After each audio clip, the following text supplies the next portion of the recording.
So needless to say, I'm really, really, really enjoying Another Code R on Nintendo Switch. I've only put a couple of hours into it. I'm hard at work on my book project, American Evil. And so I haven't had the chance to really play the game a lot. I've been hooked on Dragon Quest Monsters. I've been doing other things. But I've played enough to know that I am very, very impressed with it.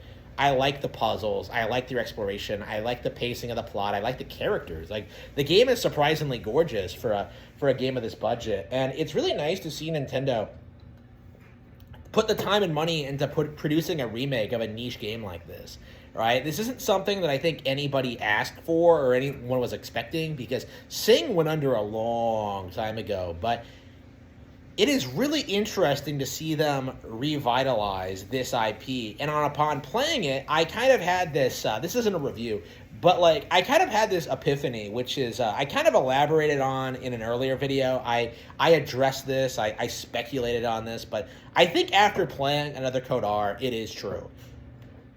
The Nintendo DS had better storytelling and narrative-driven games than the walking simulator era did, right? So when you compare like stuff like Hotel Dusk and Trace Memory to games like Gone Home or The Last of Us, like the difference in quality is really, really clear. Like Trace Memory has a lot of personality. I keep calling it Trace Memory even though it's Another Code R now, but like, you know, Trace Memory had a really cool presentation. It made great use of the DS's specific hardware. It was interesting. It was unique. It had memorable characters. It had great artwork.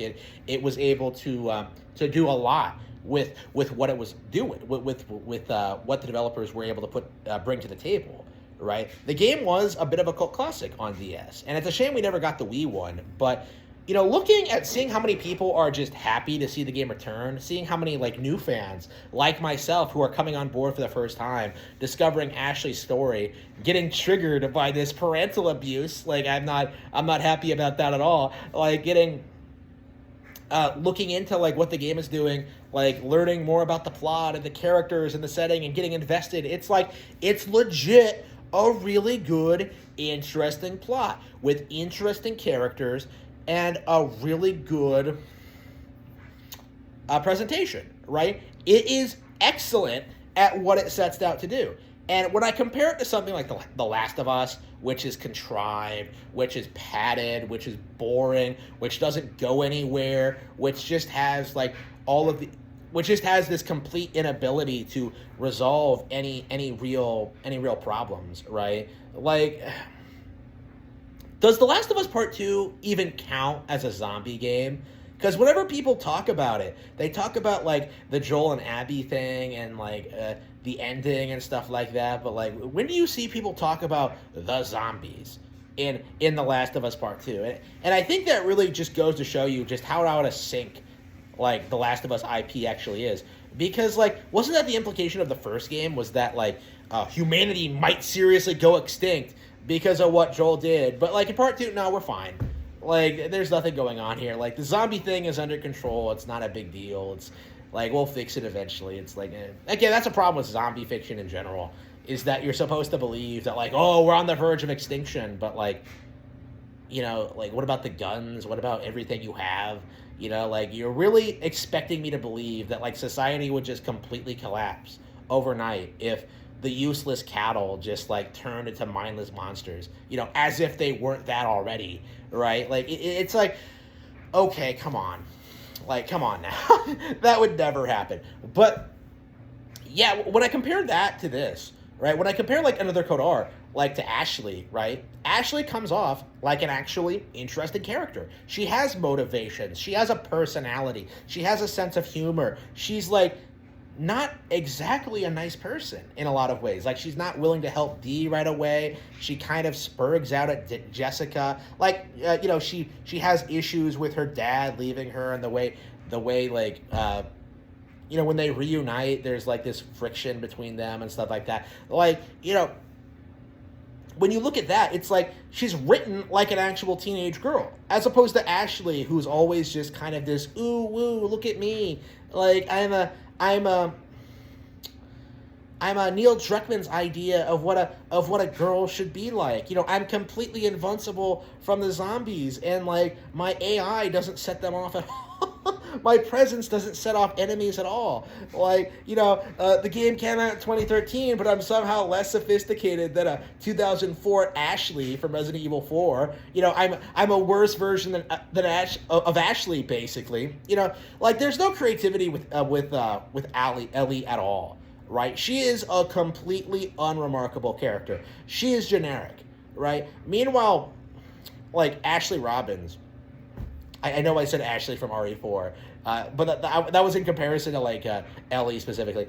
Ashley from Trace Memory is an actual protagonist, right? She actually has her own problems. She has to overcome them, and it's a really grounded story actually, where she investigates the mansions, comes to like horrifying realizations as to what's going on, and like learns more about like her background and her parents and stuff like that, and how it all ties together. And it's unique, interesting stuff. Like it comes off like a completely unique thing, as opposed to something like The Last of Us, which is essentially just a generic zombie movie, right? I made the comparison about like Ace Attorney and LA Noire as well. Like Ace Attorney is significantly more budget than LA Noire, but it has way more personality, way more memorable moments, way more engaging gameplay. Like it's just an objectively better experience overall. And I don't think anybody who's ever played both would ever dispute that. But because LA Noire is like the big budget game, that was the one that everybody talked about when it came out, even though there was nothing about it that was particularly memorable or interesting, right? LA Noire was not impressive compared to what Ace Attorney managed to accomplish, right? LA Noire was a joke. I never even finished it, but like Ace Attorney is one of my favorite things ever, right? I played through all of Danganronpa. I think of Danganronpa more highly than I think of LA Noire, right? Because LA Noire did not manage to make the game interesting. Right, LA Noire just struggled to make the idea of being a cop in this time period like interesting, fun, and engaging. Right. Meanwhile, Ace Attorney nailed it. Right, with its like slightly futuristic setting. Just like Trace Memory nailed it. Right, with its specific location and characters. Right, like I really, really enjoy what I'm seeing from another Code R. And I hope that like the game maintains its quality as I go through it. I don't think I'm anywhere near the end. I don't imagine it's all that long. I legit was thinking that like I probably would have beaten it this weekend if I had like been able to commit my time to it. But like, I'll probably do it next weekend or something. I'm kind of like wondering whether I should stream it or not, if I should do it off stream or whatever. But like, I'm enjoying the game for what it is, and I think that's the most important thing. Like that is more than I will ever say about anything that Naughty Dog has ever produced.